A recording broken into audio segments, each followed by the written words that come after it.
I'm back. Ladies and gentlemen, welcome. Finally, I know it's been a long time. Been a long time coming. It's been a long wait, and I apologize. But welcome finally to my review of the NES.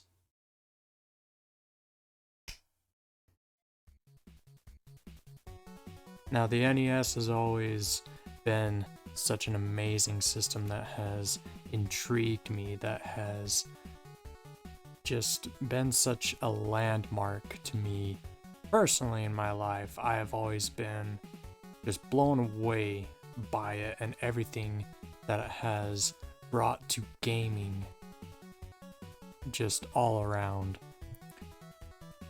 I absolutely love these commercial videos that I'm showing you here. I love the way that Nintendo just put this out there to the world to let them know that they are stepping up their game, pun intended, and that they are going to become a household name. They are going to become a big deal. Now, they are marketing this and showing everyone in the world that they are going to be the top known gaming company, and this is where it starts, is the NES. Now, before you'll remember in my Game & Watch video that many of us learned, myself included, I did not know this for the longest time, that the NES was not their first console, but the Game & Watch was. They had some success with the Game & Watch, probably not as much as they had hoped. And then they learned, we gotta take our game from the small screen to the big screen. So let's dive into the NES. Let's look at what makes it so unique. Let's look at its strengths. What made it so attracting in its time. The different games, as always, as I explained in the previous video, when I go over these different systems, I'm going to go over games that affected each system, that made people want it. So that's going to affect how well each game ranks, in my opinion. We're also going to go after accessories. Are the controllers, for instance, are they good? Do they feel well in the hands? And maybe even some off-market controllers that you get today, do they feel as good? Because it's not too often that you're going to be able to find a Nintendo brand controller anymore. It's unfortunate, but it's just how it is, because people, anytime someone sees a Nintendo brand controller, they will take it right away. Because Nintendo, especially with these older systems, they didn't release too many controllers.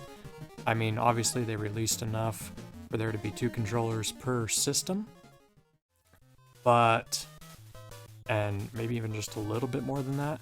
But once those all got snatched up, obviously some of them went bad, some of them got broke, whatever. So these off-brand companies made controllers to help people out. So we're going to take a look at how well those stand up as well, because those are very important as well. Now, that's not going to go into my final decision on how the system ranks, because I don't think that's fair to rate a Nintendo system based off of other companies' controllers and whatnot. I'm just saying that I'm putting that in there because it is important to know, for you guys to know, like, how well an off-brand controller holds up to an actual Nintendo controller, just in case you don't already have these systems or have these controllers, if it's something that you will want to get. So that's my entire plan with these videos and these different systems, is to help you guys know, is it really worth it for me to buy one if you don't have one already? And what's the benefit from it? Without further ado, let's dive into it.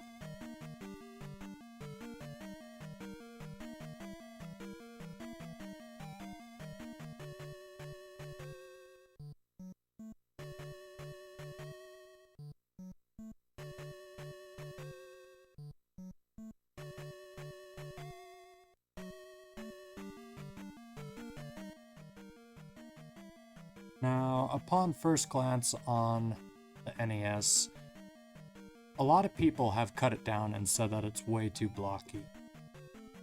But honestly, what system was not blocky at the very start? I mean, if you think about it, the very first Xbox, which will also be in a video later on down the road after I'm done with all the Nintendo consoles. And even the very first PlayStation. Like, each system had to start out somewhere, right? And the NES, honestly, in my opinion, is a great example of a system that started out right. Now, right off the bat, in the front, it's very beautiful. I absolutely have always loved this, how you slide your game right in there. I'll just give a quick example with the game that absolutely changed gaming forever. Get back into that in a second. You just push it in there.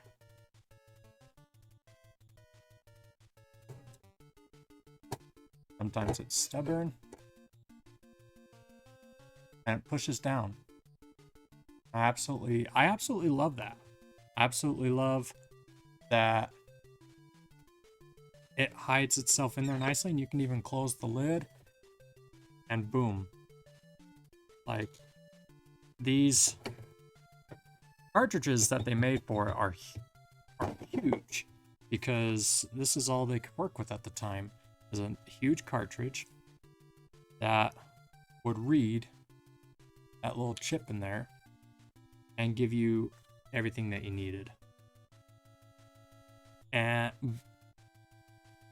at the time, I don't think they wanted to go for a deal like this, because obviously that's a huge cartridge sticking out, and that might not have looked the best. There are some knockoff brand Nintendo systems that actually do hold the cartridges out like this. Some say they read the games better. I haven't worked with enough of them to know.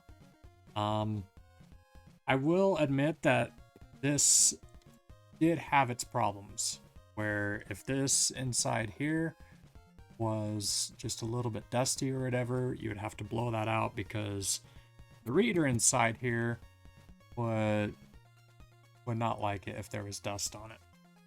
However, I will say this. If you do come across one of these and are thinking of buying it, if you don't already have one, or if you want to buy one, even though you do already have one for collector reasons, whatever the situation, pay attention in here. You want to make sure that the original hardware and stuff is in here. There are people who are taking the insides and replacing them because they think that it'll help this read the games better. It's a nice idea, it's a nice thought, but I have actually talked to many of my friends who work at game stores who sell these, who say that's not the case, that when the inside of this is replaced, these things are picky as it is as far as dust and stuff goes, but the new deal that people put in there is even more picky. So you're trading down in a way. This honestly is not that bad. You just blow in there a little bit. If it doesn't work, push it back in. My suggested method that I like to do is push it in, and before you push it down, push the power button, check. If it works, then good. Then you just push it down gently and carefully so it doesn't mess up. Close the lid and you're ready to go. You can honestly play it like that as well. You don't have to push it down, but I prefer pushing it down. I just think it looks better, it looks cleaner, it looks nicer. something that was really interesting about these as well, this is old school, but if you look real close here, yeah, right there, it says channel 3 and 4. So that's actually a fun thing that I remember as a kid. You had to have the channel. For our TV, it was 3, and maybe we could have used 4 as well. I don't know, but yeah, you would choose if your TV was on channel 4, you'd switch this knob over to 4, turn on the system, and boom, your game pulled up on the TV. Or if you're on channel 3, switch it over to channel 3, and boom, pull up on your TV. So really, really, really awesome idea. Especially for the time. Like, people do not realize it's hard for people to accept the terminology that this was ahead of its time, especially where we're kind of spoiled now as far as video games go. But if you could put your mindset back in that time, this is very much ahead of its time. It was very intuitive and great thinking on Nintendo's part. Absolutely loved the power and reset button. The reset button was always a help. If your game didn't work out right away, right off the bat, a lot of times you didn't even have to take the game out and blow on it. If you just hit the reset button a couple times, it would correct itself and pull up the game and you were ready to go. But that's the system. Now let's talk about some of the accessories that came with it. We'll start first with your average controller. This is one of my absolute favorite controllers in in history. I just love the simplicity of it. I love how it feels. I'm just in love with it. I'm sorry. It's just a beautiful looking controller. This is an actual Nintendo brand. You can tell because Nintendo has their name on it. If it does not have Nintendo's name on it, it is not Nintendo brand. And I can actually show you one that is not Nintendo brand. Right here. See, no Nintendo. But this is still a really good controller as well.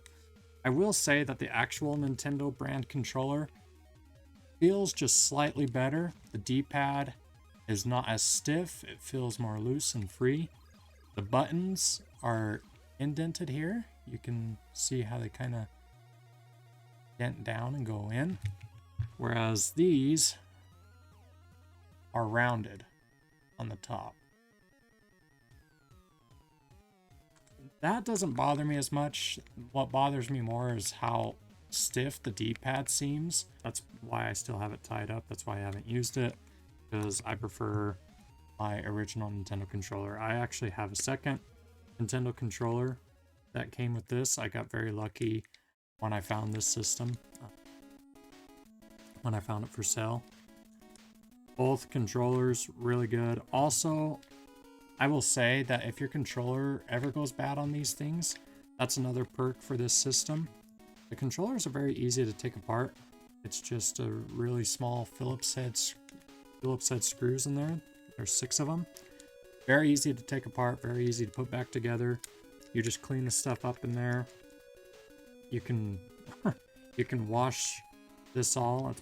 That's why this is so clean, is because I took this apart and washed each of the parts individually and carefully, and it works really, really good. So the controller is absolutely amazing. I have absolutely no complaints there. One downfall, though, about this system, dealing with one of its most famously known and more played games. You saw it in the intro, actually. It's one of the games that they that they showcased and was showing off, like, you guys got to check this out. Duck Hunt. And obviously what came with it, the Zapper. Now, Nintendo could not have known this, but I mean, at the time, this worked perfectly. You had those old style TVs, those old box style TVs, the small ones. You would shoot the ducks in there in that game, and it worked great. This is something I did not wash near as good as my other controllers. But yeah, it worked absolutely great on those box style TVs. But now where we live in a generation and time where box style TVs are a rarity, this will not work on a smart TV. At least I've not found out a way. If you guys do know of a way that they work on a smart TV, of how you can make them work, please let me know. I'd be very interested in knowing. But as far as I have come to know, these do not work on a smart TV, which is very unfortunate because Duck Hunt is seriously one of the absolute funnest games on this system. And unless you have a small box size TV, as far as I know, you can't play it. You can't fully enjoy it. But the Zapper was a really good idea for Nintendo back in that time. It was a very well thought out thing.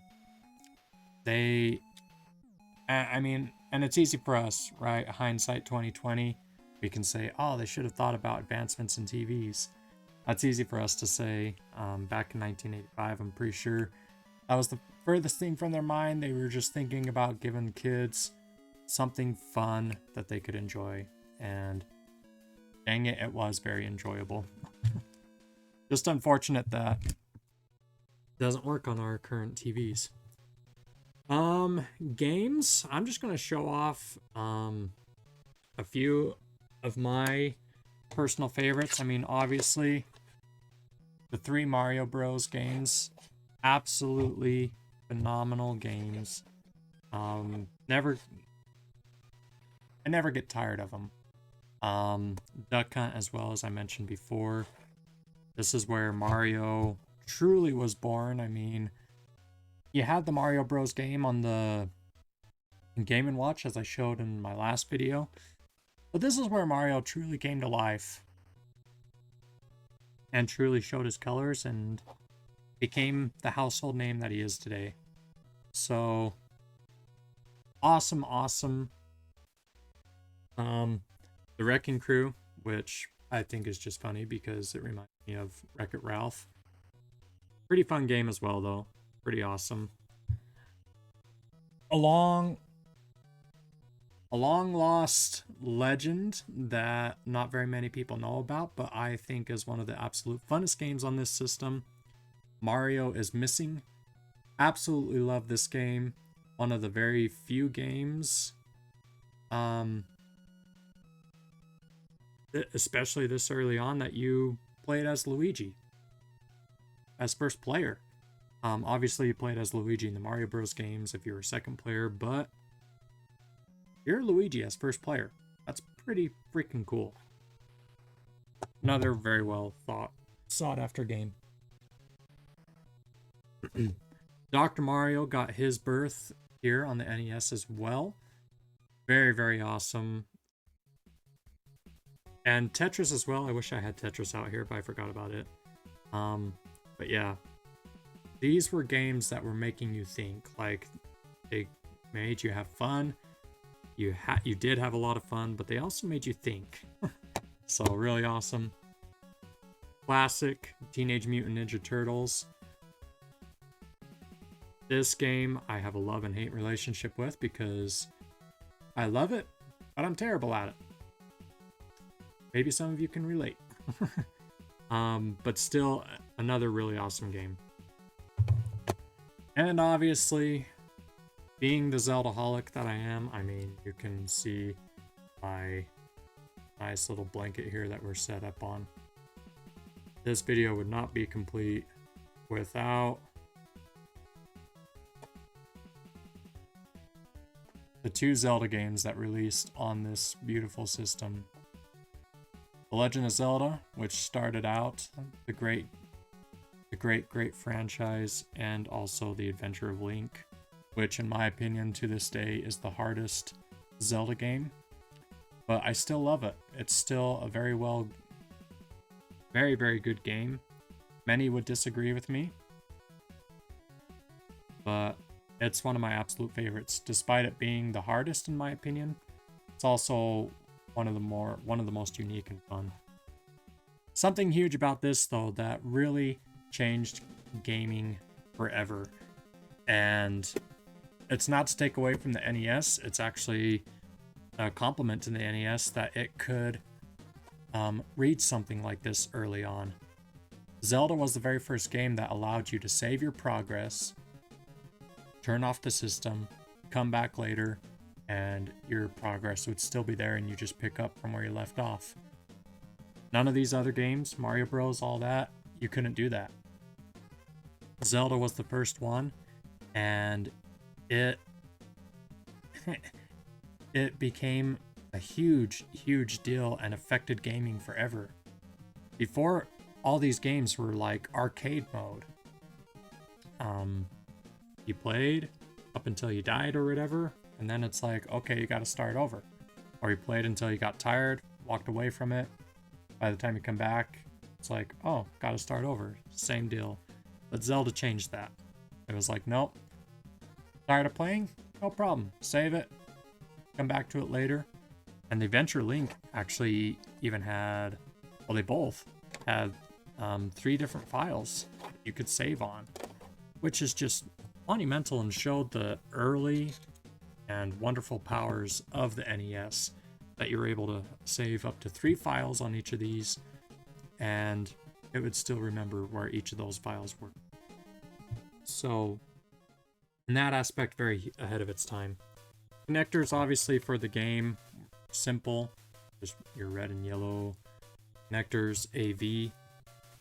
That has obviously come a long way since. The power, mine did not come with its original power adapter, unfortunately. But there is this wonderful thing here, Retroversal. It's an adapter for NES, SNES, and Genesis. So, if you pick up one of these and you're like me, it's like, oh crap, it doesn't have the power adapter. Pick up one of these. They're honestly really cheap. They're really good. They work out really well. I've never had a problem with mine. They're really, really nice, honestly.